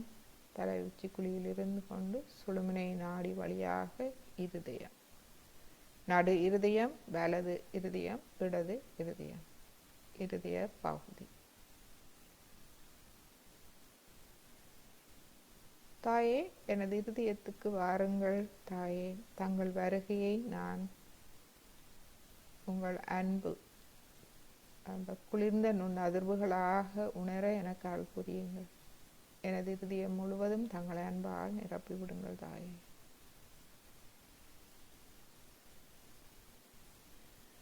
நடு இருதயம், தாயே, எனது இருதயத்தை அன்பால் நிரப்பி என்னை தன் நம்பிக்கையுடனும் தைரியத்துடனும் பயமற்றும் இருக்கச் செய்யுங்கள். தன் நம்பிக்கை, தெய்வீக நம்பிக்கை வந்தால் பயம் தானாக மெதுமெதுவாக விலகி தன் நம்பிக்கை வருகின்றது, தைரியம் வருகின்றது.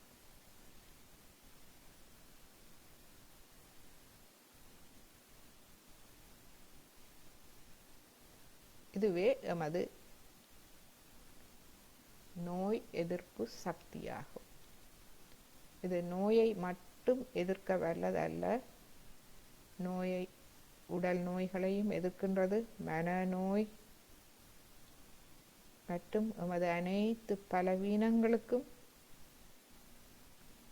எதிர்ப்பு சக்தியாக இருந்து நமக்கு தைரியத்தை தருகின்றது இந்த தெய்வீக சக்தி.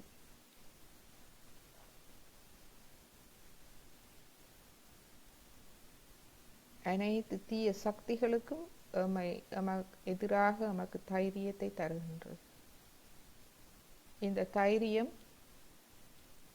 வேற எதுவும் அல்ல, அந்த தூய அறிவு, தூய ஞானம்.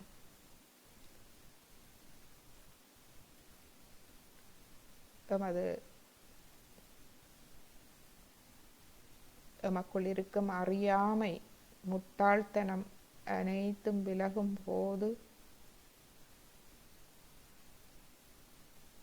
இந்த தூய ஞானத்தால் நமக்குள் இருக்கும் அறிவின்மை, முட்டாள்தனம் அனைத்தும் விலகி நமக்கு தைரியத்தை தருகின்றது, நமக்கு வெளிச்சத்தை தருகின்றது, நமது மனக்கண்ணை திறக்கின்றது. நாம் முழுமையான பாதுகாப்பை உணர்கின்றோம். இந்த தெய்வீகத்தின் முழுமையான பாதுகாப்பை உணர்கின்றோம்.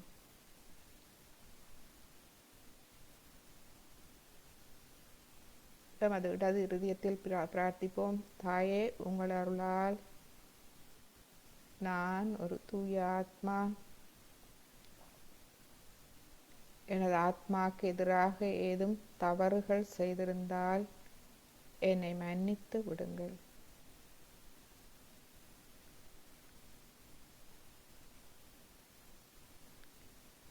என்னை தங்களின் அன்பின் கருவியாக மாற்றி விடுங்கள்.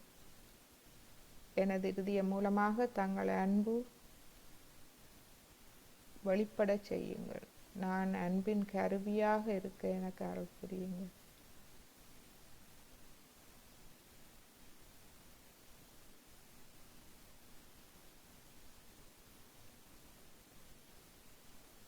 வலது இருதயம், தந்தையின் அன்பு. தந்தையின் தாயே, குண்டலினி தாய் எமக்குள் தந்தையின் அன்பாகவும் இருந்து எமக்கு எமது கடமை உணர்வுகளை உணர்த்துகின்றார். நன்னடத்தையின் எல்லையிலிருந்து நாம் அந்த நன்னடத்தையின் எல்லை மீறாது எம்மை பாதுகாக்கின்றார். தந்தையின் அன்பாக இருந்து எம்மை அரவணைக்கின்றார்.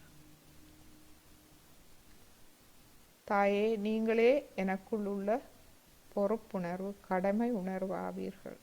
தெய்வீக நம்பிக்கை. குண்டலினி தாயே, நமக்குள் இருக்கும் கடமை உணர்வாகும். எமது நடத்தையின் எல்லையிலிருந்து நம்மை பாதுகாக்கின்றார். தாயே, நீங்களே எனக்குள் இருக்கும் கடமை உணர்வாவீர்கள். நீங்களே நன்னடத்தையின் எல்லையிலிருந்து என்னை பாதுகாத்து அருள்கின்றீர்கள். நான் தர்மம் தவறாது நன்னடத்தையின் எல்லை மீறாது இந்த உலகில் நான் எனது கடமைகளை செய்ய எனக்கு அருள் புரிபவர் தாங்களே. தாங்களே எனது தந்தையும் ஆவீர்கள்.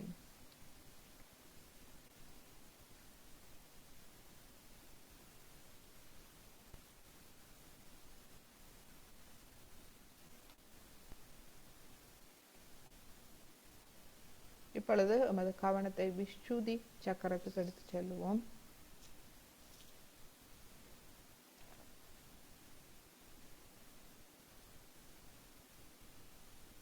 விசுதி சக்கரம் தொடர்பு, கம்யூனிகேஷன், மற்றவர்களோடு தொடர்பு மற்றும் தெய்வீகத்துடனான தொடர்பு. இந்த தெய்வீகத்துடனான தொடர்புக்கு அமைதி மிக முக்கியம். மற்றவர்களோடான தொடர்புக்கும் எமது அமைதி, பொறுமை, நிதானம் அவசியம். அந்த கம்யூனிகேஷன் தொடர்பு வளமானதாக அமைவதற்கு, இல்லாவிட்டால் சண்டையில் முடிவடையும், வெறுப்பில் முடிவடையும், பகையில் முடிவடையும், பிரச்சனைகள் வாக்குவாதத்தில் முடிவடையும். எனவே நாம் இங்கு கேட்போம், தாயே,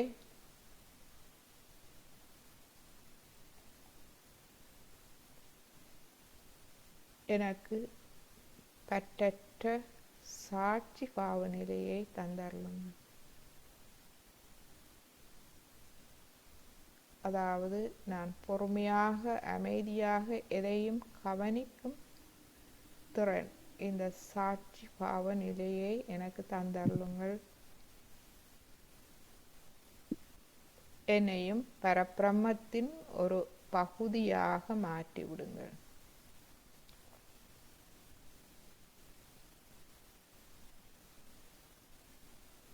நான் தனித்தவன் அல்ல, நான் பரபிரம்மத்தின் ஒரு அங்கம். அவ்வாறு இருக்கும் போது நமக்கு அந்த அமைதி நிலை, பொறுமை, அமைதி நிலை, சாட்சி பாவ நிலை தானாக வந்து சேர்கின்றது.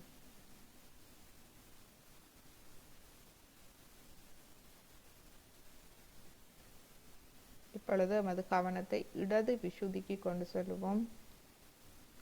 இதை பிரார்த்திப்போம். தாயே, நான் குற்றவாளி அல்ல. பிழைகள் செய்திருந்தாலும் நாம் குற்ற உணர்வு கொள்ளக்கூடாது. சுயமரியாதையோடு எம்மை எதிர்கொண்டு எம்மை வளம்படுத்தி திருத்தி நாம் முன்னேற வேண்டும். அதுவே மிகவும் முக்கியமானது. எனவே இங்கு நாம் தன்னம்பிக்கையோடு சொல்லுவோம், தாயே, நான் எந்த குற்றமும் அறியேன். தங்கள் அருளால் நான் ஒரு தூய ஆத்மா.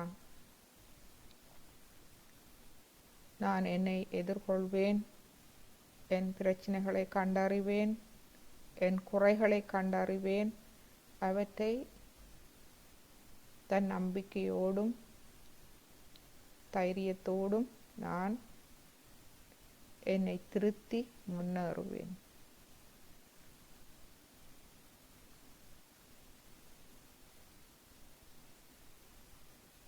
எனது அறியாமைகளை விலக்கிக் கொள்வேன்.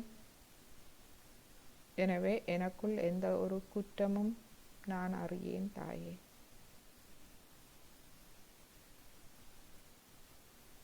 நான் குற்றம் அற்றவன், தூய ஆத்மா.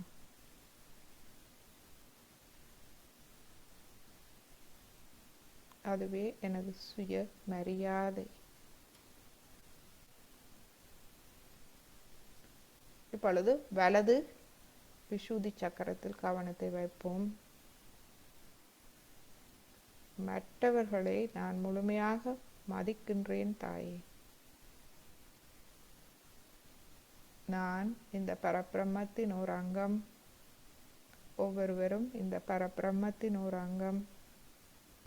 மற்றவர்களை நான் முழுமையாக மதிக்கின்றேன் தாயே.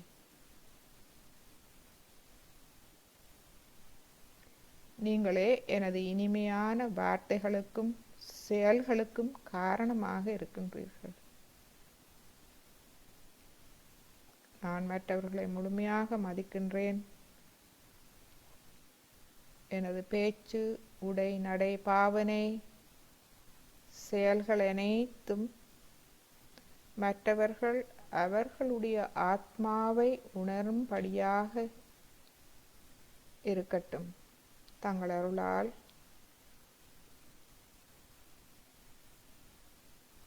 எனது பேச்சு, செயல்கள் இனிமையாகவும் சத்தியத்தை, உண்மையை வெளிப்படுத்துவதாகவும் நேர்மையானதாகவும்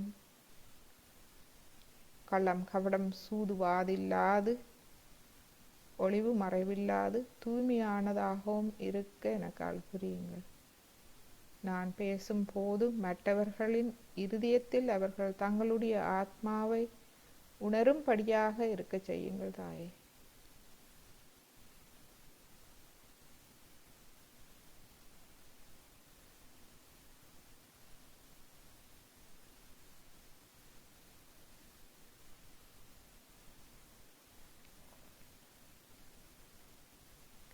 நேரம் அறிந்து இடம் அறிந்து நான் பேசும் திறனை எனக்கு தந்து அருளுங்கள் தாயே.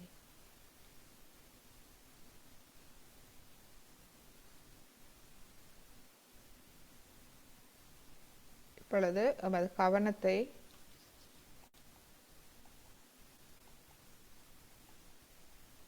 ஹம்ச சக்கரம் இரு புருவங்களுக்கு மத்தியில் கொண்டு செல்லுவோம். இதில் நாம் பிரார்த்திப்போம். தாயே, என்னை சீர்திருத்தம் செய்யவும், நானே என்னை சரிப்படுத்தி கொள்ளவும், நல்லது கெட்டது பகுத்தறியுமாறும் செய்யுங்கள் தாயே. அந்த திறனையும் அறிவையும் எனக்கு தந்தருளுங்கள். ஹம்சா, நல்லது கெட்டது பகுத்தறியும் திறன், பொது அறிவு,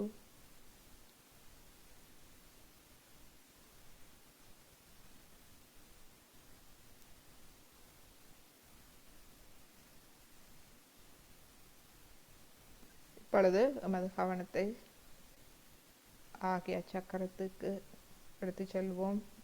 தலை உச்சி குழியில் இருந்து கொண்டு உள்முகமாக நமது சிரசை கவனிப்போம்.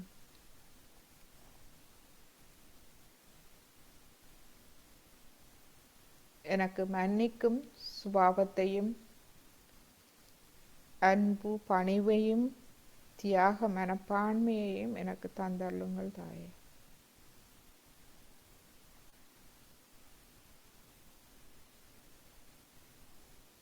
நமது வலது கையை தலையின் பிடரியில் வைப்போம். இங்கு பிரார்த்திப்போம். தாயே, உங்கள் அருளால் என்னை மன்னித்து அருளுங்கள்.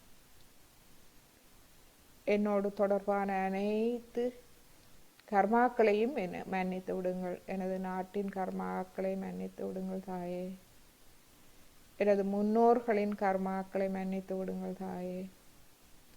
எனது பெற்றோரின் கர்மாக்களை மன்னித்து விடுங்கள் தாயே. எனது சந்ததி, குடும்பம், உறவுகள் அவர்களின் தவறுகளையும் மன்னித்து விடுங்கள் தாயே. நான் முற்பிறப்பில் செய்த தவறுகளை மன்னித்து விடுங்கள் தாயே. இந்த பிறப்பில் தெரிந்தோ தெரியாமலோ செய்த தவறுகளை மன்னித்து விடுங்கள் தாயே.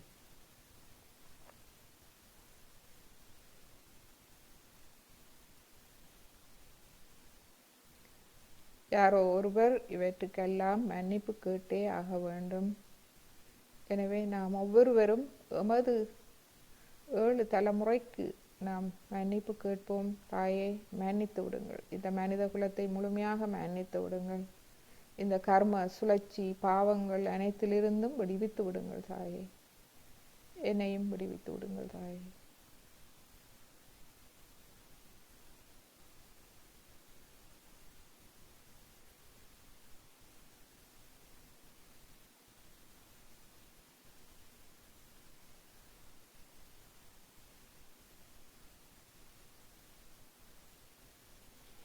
இப்பொழுது நமது கையை முன் நெற்றி பகுதியில் கொண்டு வருவோம்.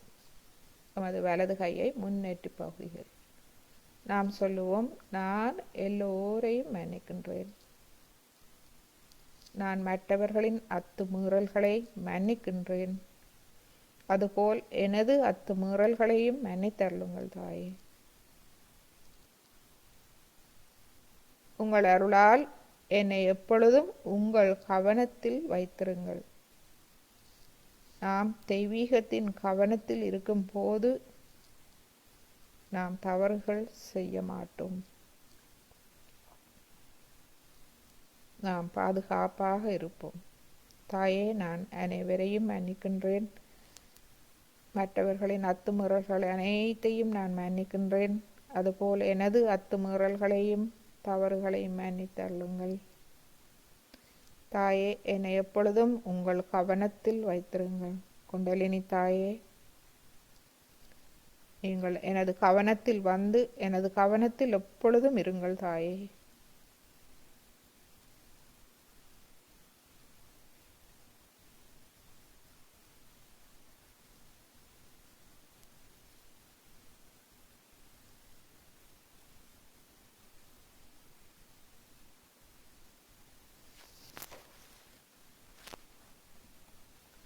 இப்பொழுது சஹஸ்ராரம்.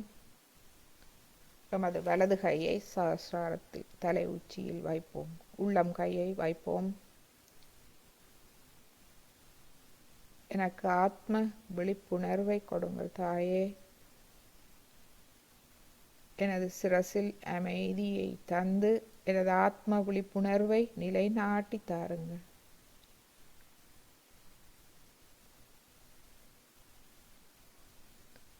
எனது மனப்பூர்வமான சரணாகதியை ஏற்றுக்கொள்ளுங்கள் தாயே.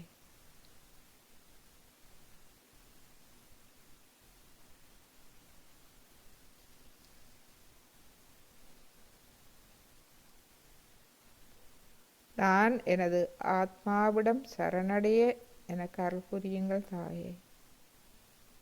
எனக்கு ஆத்ம விழிப்புணர்வை தந்து என்னை சயோகியாக மாற்றியதற்கு எனது மனப்பூர்வமான நன்றிகள் தாயே.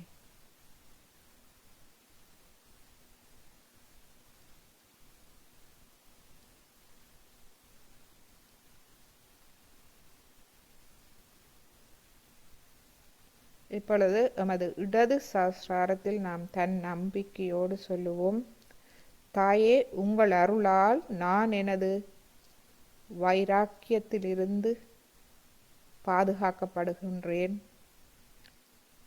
எனது ஆத்ம முன்னேற்றத்துக்கு தடையாக இருக்கும் அனைத்து சவால்களையும் வெற்றி கொள்வேன். உங்கள் அருளால் எனது ஆத்ம முன்னேற்றத்துக்கு தடையாக இருக்கும் அனைத்து சவால்களையும் வெற்றி கொள்வேன்.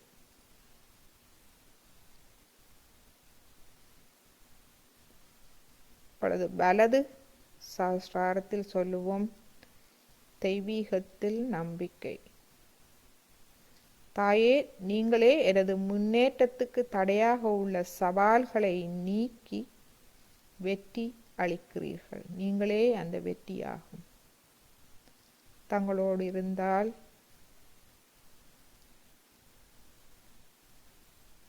அந்த வெற்றி நிச்சயம். அந்த வெற்றியை அளிப்பவர் தாங்களே. ஆத்மாவோடு தெய்வீகத்தோடு நாம் தொடர்பாக இருக்கும்போது அனைத்தும் கவனித்து கொள்ளப்படுகின்றது. எனவே தன் நம்பிக்கையோடு சொல்லுவோம், தாயே, நீங்களே எனது முன்னேற்றத்துக்கு தடையாக உள்ள சவால்களை நீக்கி வெற்றி அளிக்கின்றீர்கள்.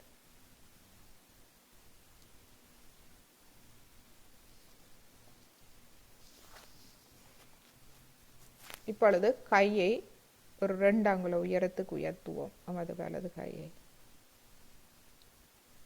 இப்பொழுது கவனியுங்கள். அமைதியாக கவனியுங்கள். சஹஸ்ராரத்தில் நாம் இவ்வளவு நேரமும் கூறிய 21 சக்தி மையங்களுக்கும் நாம் கூறிய இந்த ஆத்மாவின் ஆளுமைகள் அனைத்தையும் தின் ஒருங்கிணைப்பு சகசிராரத்தில் இருக்கின்றது. இவை அனைத்தும் ஒருங்கிணையும் போது நிசப்தம், அமைதி தவிர வேறில்லை. நாம் முழுமையாக அமைதி அடைகின்றோம்.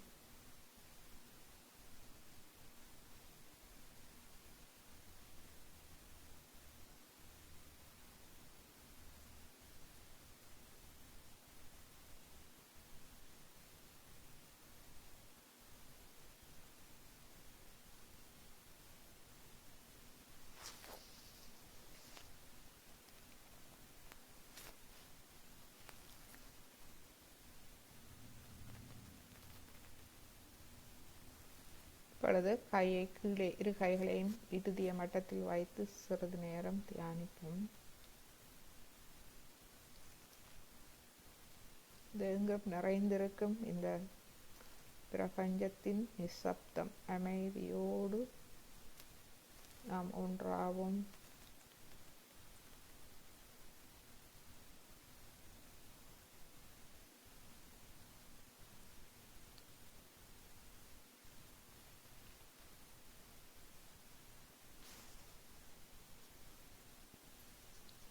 நாம் ஸ்ரீமாதாஜியின் ஒரு அருள் உரையை நாம் கேட்போம்.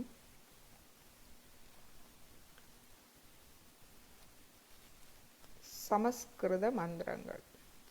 அதில் முதன்மையானது ஓம். இந்த ஓம் என்பதை நாம் விளங்கிக் கொள்ள வேண்டும் சரியாக. இந்த ஓம் என்பது குழந்தைகளிடம், பல மக்களிடம், மகான்களிடம், அவதாரங்கள், அவர்களிடம் இருக்கும் குழந்தை தனத்தை தவிர வேறில்லை. எனவே இந்த ஓம் என்ற ஒலியை நன்றாக நாம் புரிந்து கொள்ள வேண்டும். கள்ளம், கபடம், சூதுவாது, ஒளிவு மறைவில்லாத அந்த குழந்தை தனமே இந்த ஓம் என்ற ஒலியின் மந்திர சக்தியாகும். இந்த ஓம் நீங்கள் இந்த இயற்கையில் காணக்கூடியதாக இருக்கும். வானத்தில் நீங்கள் காணலாம். இது 2001 ஜூன் மாதம் 6ஆம் தேதி வானத்தில் எடுத்த படம். இந்த ஓம் இதில் நீங்கள் பார்க்கலாம். இதில் ஸ்ரீ கணேசரின், அதற்கு அருகில் ஸ்ரீ கணேசரின் முகம் தென்படுகின்றது. ஸ்ரீ கணேசர் என்பவர் ஓம்காரம், அதாவது இந்த குழந்தை தனத்தின் வடிவம். களம், கபடம், சூதுவாது, ஒளிவு மறைவில்லாத குழந்தை உள்ளத்தின் வடிவமே இந்த ஸ்ரீ கணேசர். ஓம்காரம். ஓம்காரம், இந்த ஓம் வந்து வடிவம் எடுக்கும் போது அது ஸ்ரீ கணேசராக வடிவம் எடுத்திருக்கின்றது. ஸோ இதை நாம் நன்றாக சரியாக புரிந்து கொள்ள வேண்டும். ஓம் ஓம் என்பது பிரபஞ்சத்தின் ஆதி ஒலி, அதாவது முதல் ஒலி. நமது பிரபஞ்சத்தின் தொடக்கமான பிக் பேங் தியரி என்ற விஞ்ஞானத்தில் சொல்வார்கள். அந்த ஒரு சிறு புள்ளி சடுனாக விரிவடையும் போது ஏற்பட்ட ஒலி, முதலாவது ஒலி. அது நம் உள்ளத்தில் எதிரொலிக்கின்றது. ஓம் நம்மை தியானத்துக்கு அழைத்து செல்லும் சக்தி கொண்டது. ஏனென்றால் இது குழந்தை உள்ள இன்னசென்ஸ். நம்மை பிரபஞ்சத்தின் அந்த அமைதியோடு ஒன்றாக்குகின்றது. பிரபஞ்சத்தின் பரந்த சக்தியான நிசப்தம் மற்றும் அமைதிக்கு நம்மை அழைத்து செல்லும் சக்தி கொண்டது. ஒரு ஆழமான ஏரியின் ஏரியில் அலைகள் இல்லாது இருக்கும் போது இருக்கும் அந்த அமைதி, நிசப்தம் போல் அந்த பிரபஞ்ச அமைதியோடு எம்மை அமைதி நிலைக்கு எடுத்து செல்ல வல்லது இந்த ஓம் என்ற ஒலி. இந்த ஓம் தான் இந்த பூமியில் முதலில் குழந்தைத்தனத்தை உருவாக்க பயன்படுத்தியது. ஓம் என்பது குழந்தைகளிடமும், பல மக்களிடமும், மகான்களிடமும் மற்றும் பெரும்பாலான அவதாரங்களிலும் நீங்கள் பார்க்கும் குழந்தைத்தனத்தை தவிர வேறில்லை. அவர்கள் தங்கள் குழந்தைத்தனத்தால் அதிகாரம் பெற்றவர்கள். இந்த குழந்தைத்தனம் முதலில் முழு இடத்தையும் நிரப்பியது. இடத்தை உருவாக்குவதற்கு முன்பே குழந்தைத்தனம் இருந்தது. அதுவே தனிமத்தின் முதல் உருவாக்கம். அதுவே குழந்தைத்தனம். இதுவே இந்த ஓம் என்ற ஒலி. அதாவது தனிமம் என்றால் பஞ்ச தனிமங்கள், பஞ்ச தத்துவங்கள் நமக்கு தெரியும்.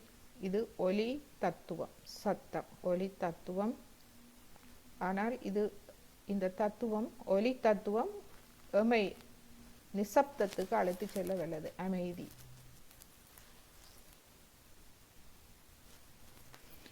எனவே இப்பொழுது ஸ்ரீமாத்திஜி இந்த ஓம் என்ற தத்துவத்தை பற்றி ஆற்றும் உரையை நாம் கேட்போம்.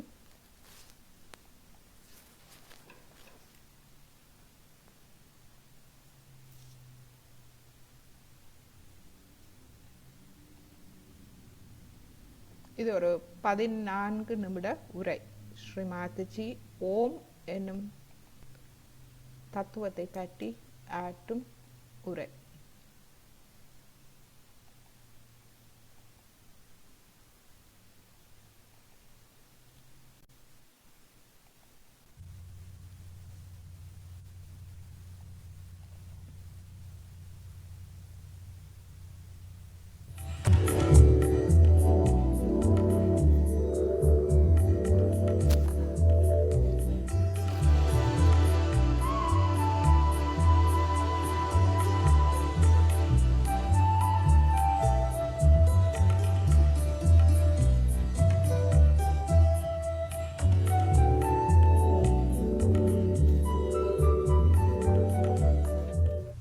I would like to tell you about the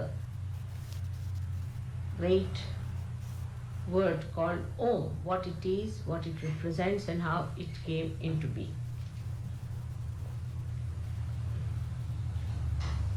In the beginning, I have to tell you that whatever I am telling you is a hypothesis for you. You should not accept me as the last word, but as a scientific mind. Look at everything with open-mindedness. You should keep yourself open, see for yourself what I am telling you, and then later on, if it can be proved, then you have to accept it as a law or the divine law. Om is a word people don't understand because it is at the very beginning of this creation that the energy of God, energy of His love, separated from His identity. He pushed her, call it as lasya. He pushed her to create. And he became the spectator and she had to create. At that time when she was pushed, we don't have here something to show you how it worked. But when he tried to push her, her movements went into a kind of a word which is written as like this, 3, a, u and ma. So there are 3 words in it.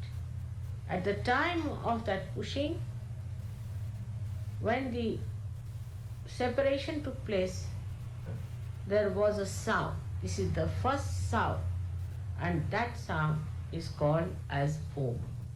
So many people call it as Logos, but to understand it, you have to go deeper into it and what it was. So her power got divided into 3, a, u and ma. And that's how she became Om. So Om is the sound which is emitted when she creates, which acts as the basis of the essence of her love. Then how she started creating is a very long story which I won't be able to tell you today. But this Om is the one that she first used to create the innocence on this earth. So this Om was the innocence with which she filled the whole universe. So Om is nothing but is the innocence that you see in children, in so many people, in saints, and in most of the incarnations, that they are empowered by their innocence. And this innocence first filled the whole space. Even before creating the space, innocence was there. That was the first creation of element, and that was the innocence. So Om is innocence which does all the living work on this earth. For example, we see these flowers become fruits. We take them for granted. We don't understand that there must be some great mechanism to make the flowers a fruit. We take everything for granted. For example, we take ourselves for granted. We have come from amoeba stage to this stage, and we take ourselves for granted. We don't know how we have become this. We have to know that we have become this because there must be some purpose behind it. And because we do not know the purpose, that's why we are confused. Now this U and Ma are three powers. The first power, as we call it in Sahaja Yoga language, in a personified way, is of creation power, you can say. The power, no, I'm sorry, is the first power is of the desire power, by which God desired. We call it as the Mahakali power, which resides on the left side of the primordial being, which resides within us on the left-hand side, which is manifesting outside the left sympathetic nervous system, which looks after, caters after our past, which caters after our emotions. Just now somebody told me that in the West it is not regarded very good to express your emotions, which is a wrong thing. You should not suppress your emotions. Emotions are very important because they give the balance to personality. Whatever it is, this left side developed into a society of people, groups of people who started worshipping God without thinking, like Catholicism you can say, or any such thing, that they did not think. There was non-reflecting kind of people who would just surrender to God and pray to God. But as I told you yesterday, the mistake was that we believed that we have achieved the end was a wrong thing, because we were not educated on that point. Just by going to some guru, by reading some book, by propounding some sort of a theory, or by saying that we are such and such, we do not become. And such people who just became different organizations really created a fortress for themselves into which truth could not enter. So we had to keep ourselves open to know that yes, we believe in God, all right, but still the light of God has not been expressed within us. It is not yet we have felt the light on our central nervous system. If we really are truthful, We have to just believe that yes, there is God, there is His power. Because we see all these things happening which we take for granted, we can't explain. At least we have to believe there is a power, all-pervading power which does this. Imagine an Indian will produce an Indian child, a mango tree will produce mangoes, an apple tree will produce apple. Who does this sorting out? It's tremendous. Tremendous things are happening, but we take everything for granted. Now, all these things happen to us, but we take things for granted, and also we take for granted our beliefs. So the left-sided people started working on the devotion and dedication and saying that God, you are everything. But those who were not educated by great saints and seers accepted it as if they are the chosen ones, or they are something already achieved God, or they are already realized souls, and they formed groups. And that was the death of truth there. Now the second type of people came out of the another power, which is the right side power of action, of creation.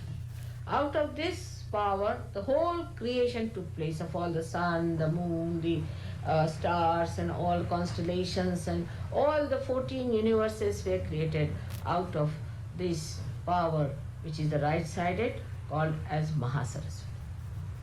This power started working among people, and they thought that as this power has created all the elements, we should try to go to the essence of the element and try to invoke it. So the invocation of the element started by another group of people. The group of people that started this were doing yajnas. You see, they used to invoke the fire and say the mantra of Yom of the Nirakara is the formless, and they tried to do many things of this kind just to invoke the element. So the second group of people started doing this. Now, invoking the element has resulted into today's knowledge of science, because once you go into the essence of the matter or the elements, you can harness it and you can find out how to use it. There's another method also by which you can harness it. If you become really the spirit, you can manage that also. But at the rational level and the human level, they achieve the science. But science is still a blind lane. And not only that, but it has a linear movement by which we have developed horrible things like atom bombs and all these modern things which are shattering our confidence. So the second group of people were searching in this. There was a third group of people who came out of the third power of Mahalakshmi, who were the people who were just trying to see the spirit evolve themselves. And the third type of people were the ones who went into the forest and lived there. Thank God, India is such a country that you can live under a tree. You don't have to wear a coat and hat when you have to go out of the house, spend about 15 minutes dressing up yourself to protect. So this place, India, is a place where you can live in a forest, you don't need much, you can eat fruits and you can be happy there. So the attention of people did not move outside as it moved in the West. They were not bothered as to get protection for themselves, make the houses, or to then get the cars and all those things which are needed for human comfort. I mean, it went to the other extreme of comfort. But in India, when this meditation took place, these great seers worked it out in such a way to find out what is the method of evolution. You'll be surprised, 14 years back, we have a poet called Markandeya who has described the evolutionary process in human beings. He has described it clearly, how the Kundalini rises, how she gives you the moksha, the realization.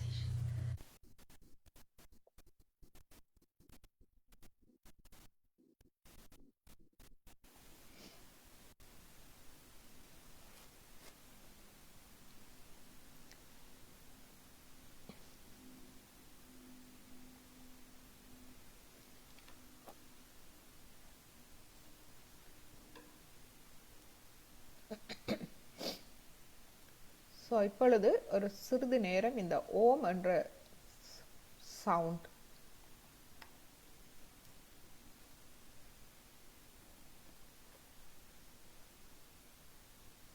இதை நாம் கேட்டு சிறிது நேரம் தியானிக்கலாம்.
இப்பொழுது மீண்டும் குண்டலினி அணையை எழுப்பி கவசமிட்டு இன்றைய தியானத்தை நாம் முடித்துக்கொள்வோம்.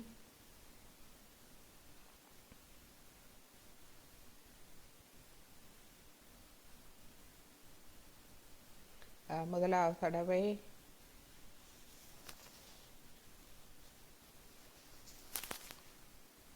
இரண்டாவது தடவை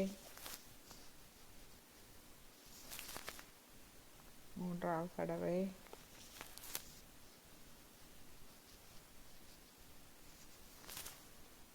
கவசம் மூலாதாரம் சுவாதிஷ்டானம் நாபி பவசாகரம் இருதயம் விஷுதி ஆக்யா சஹஸ்ரார. மீண்டும் இரு கைகளையும் கூப்பி வணங்கி ஸ்ரீ மாதாஜிக்கு எமது இதயபூர்வமான அனந்த கோடி நன்றிகளை தெரிவித்து இன்றைய தியானத்தை நாம் முடித்துக்கொள்வோம். அடுத்த வகுப்புகளில் நாம் அடுத்த வகுப்புகள் கொஞ்சம் இதைவிட ஆழமாக நாம் செல்வோம்.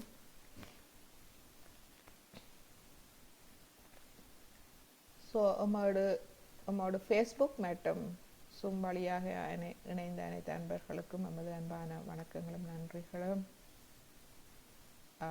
ஸோ இப்பொழுது சூமில் இருப்பவர்கள் நீங்கள் அன்மியூட் பண்ணி கதைக்கலாம். உங்களுடைய அனுபவங்கள், இன்றைய வகுப்பு பற்றி